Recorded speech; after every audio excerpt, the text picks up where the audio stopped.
پہنچا ہوا ہے، لیکن وہ آب زمزم کی نہر پاکستان میں نہیں آئی ہے۔ وہاں یہ پانی تو آ رہا ہے، اگر زمزم نہ کہتی وہ پانی پوری دنیا میں پھیل جاتا۔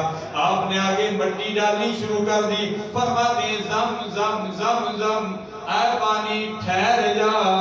آپ کا کہنا تھا وہ پانی وہی ٹھہر گیا، اور وہ پانی ہمارے لیے شفا بن گیا۔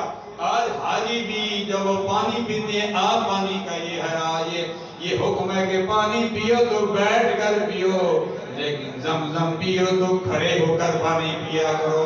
سبیل کا پانی پیو تو وہ کھڑے ہو کر پیو، لیکن زمزم کا پانی پیو تو یہ بھی کھڑے ہو کر پیو۔ عام پانی کھڑے ہو کر نہیں پینا چاہیے۔ میرے آقا صلی اللہ علیہ وسلم کی سنت ہے، عام پینے پانی پیو تو دیکھ کر پیا کرو، عام پانی پیو تو 3 سانسوں میں پیا کرو، عام پانی پیا کرو تو بیٹھ کر پیا کرو، عام پانی پیو تو قبلے کی طرف کو کر کے نماز کر کے پانی پیا کرو، اور پانی پینے کے بعد رب الجلال کا شکر ادا کیا کرو۔ یا اللہ تیرا شکر ہے تو نے مجھے ٹھنڈا میٹھا پانی دے دیا، لیکن جب زمزم پیا کرو، میرے آقا نے فرمایا اسی اس نیت سے پیو کہ یہ زمزم میری پیاس بھی بجھائے گا، میری غذا کا کام بھی کرے گا۔ پانی پینے کے بعد جو بھی دعا مانگو گے سینہ چاکانے چمن سے سینہ چاکانے چمن کا ملاپ ہو جائے گا۔